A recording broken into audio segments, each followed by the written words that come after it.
In 1258, the world lost one of its greatest treasures, not gold or silver, but something far more precious, 5 centuries of human knowledge and learning. The Mongol siege of Baghdad didn't just destroy a city, it ended the Islamic Golden Age and erased scientific advances that wouldn't be rediscovered for hundreds of years. Baghdad in 1258 was the intellectual heart of the civilized world. As the capital of the Abbasid Caliphate, it housed the legendary House of Wisdom, where scholars from across the known world gathered to translate, preserve, and advance human knowledge. Greek philosophy, Persian poetry, Indian mathematics, and Islamic theology all flourished within its walls. The city's libraries contained works by Aristotle, Plato, Euclid, and Ptolemy, alongside groundbreaking research by Islamic scholars like al-Khwarizmi, who invented algebra, and Ibn Sina, whose medical texts were used in European universities for centuries. Baghdad was where the number 0 was perfected, where astronomical instruments were crafted with incredible precision, and where the foundations of modern chemistry and medicine were laid.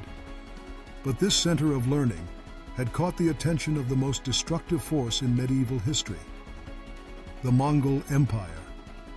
Hulagu Khan, grandson of Genghis Khan, had been tasked by his brother Möngke Khan with conquering the remaining Islamic strongholds in the Middle East.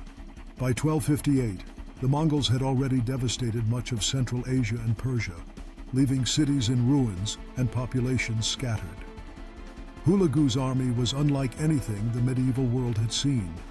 It included not just Mongol cavalry, but Chinese siege engineers, Persian administrators, and Christian auxiliaries from Georgia and Armenia.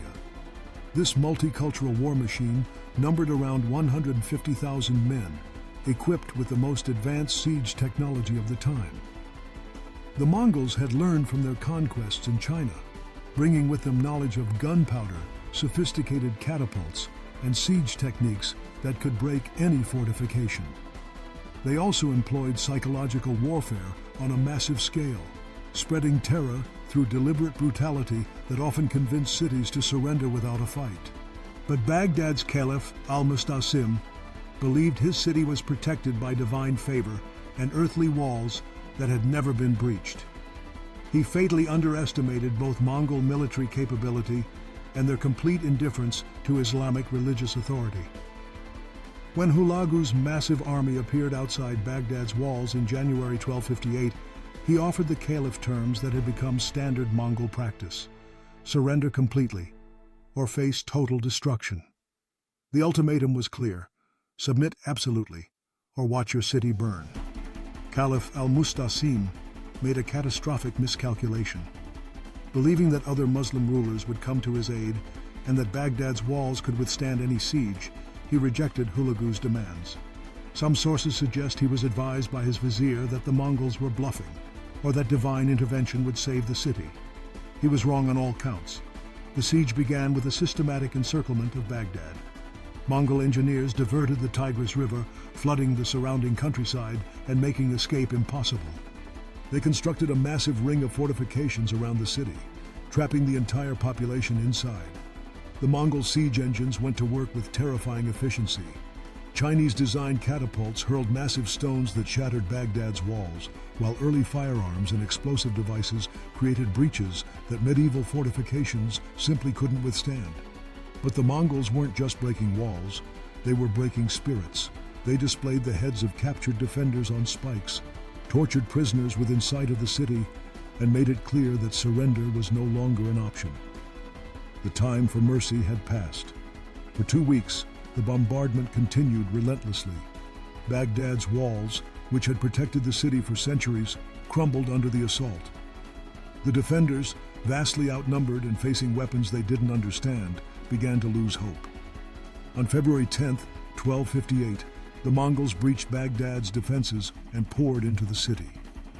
What followed was 7 days of systematic destruction that shocked even the medieval world, where warfare was already brutal. The Mongols didn't just sack Baghdad, they methodically erased it. The killing began immediately.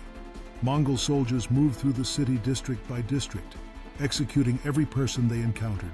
Men, women, children, elderly, none were spared. Contemporary accounts describe the streets running red with blood and the air thick with smoke and screams. But the Mongols reserved special attention for the city's scholars and libraries. In what may be history's greatest act of intellectual vandalism, they systematically destroyed Baghdad's accumulated knowledge.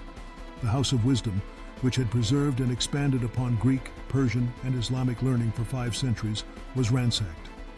Mongol soldiers threw countless manuscripts into the Tigris River. Witnesses reported that the water ran black with ink for days, and you could cross the river walking on books. Works by al-Kindi, the father of Islamic philosophy, were destroyed. Medical texts by al-Razi that wouldn't be matched in Europe for centuries were lost forever. Mathematical treatises, astronomical observations, poetry, and theological works, the accumulated intellectual heritage of the Islamic world went up in flames or sank into the river. The Mongols deliberately targeted anyone associated with learning. Scholars, teachers, librarians, and students were hunted down and executed. The institutional memory of Islamic scholarship was being systematically exterminated. Caliph al-Musta'sim himself met a particularly symbolic end. According to Mongol custom, royal blood couldn't be spilled on the ground, so they wrapped him in carpets and had horses trample him to death. The last Abbasid Caliph died as his caliphate burned around him. The destruction was so complete that contemporary chroniclers struggled to describe it. The Persian historian Juvayni wrote that Baghdad, once the center of the civilized world, had become a place where the owl hoots and the raven croaks. By some estimates, over 800,000 people died during the week-long massacre.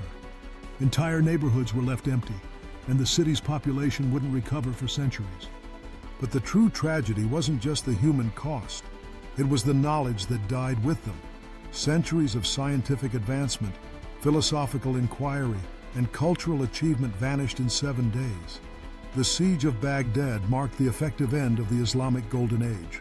The center of learning that had preserved and expanded classical knowledge while Europe struggled through the Dark Ages was gone. The translation movement that had made Arabic the language of science came to an abrupt halt. Works that had survived the fall of Rome, the collapse of the Byzantine Empire in the East, and countless other disasters were lost forever. Mathematical concepts, medical knowledge, astronomical observations, and philosophical insights accumulated over centuries simply ceased to exist. The impact rippled across the medieval world. European scholars who had relied on Arabic translations of classical texts suddenly found their sources cut off. Scientific progress that had been accelerating in the Islamic world ground to a halt. The intellectual network that had connected scholars from Spain to Central Asia was shattered. Some knowledge survived in other centers of learning, Cordoba, Cairo, Damascus, but the critical mass of scholarship that had made Baghdad unique was irreplaceable. It would be centuries before European universities could begin to recover and advance upon the knowledge that had been lost. The Mongol destruction of Baghdad also had profound political consequences. The Abbasid Caliphate, which had provided religious and political unity to the Islamic world for over 500 years, came to an end. The fragmentation that followed would shape Middle Eastern politics for centuries. Perhaps most tragically, much of the knowledge destroyed in Baghdad was unique and irreplaceable. Unlike later periods when printing and widespread copying preserved multiple versions of important works, medieval manuscripts often existed in only a few copies. When those copies burned or sank into the Tigris, the knowledge they contained was lost forever. The siege of Baghdad stands as one of history's greatest cultural catastrophes. In 7 days, the Mongols didn't just conquer a city, they set back human civilization by centuries. The House of Wisdom, which had been humanity's greatest repository of knowledge, became a monument to what the world lost when learning becomes a casualty of war. The black ink flowing down the Tigris River carried with it 5 centuries of human achievement, a reminder that knowledge once lost may never return.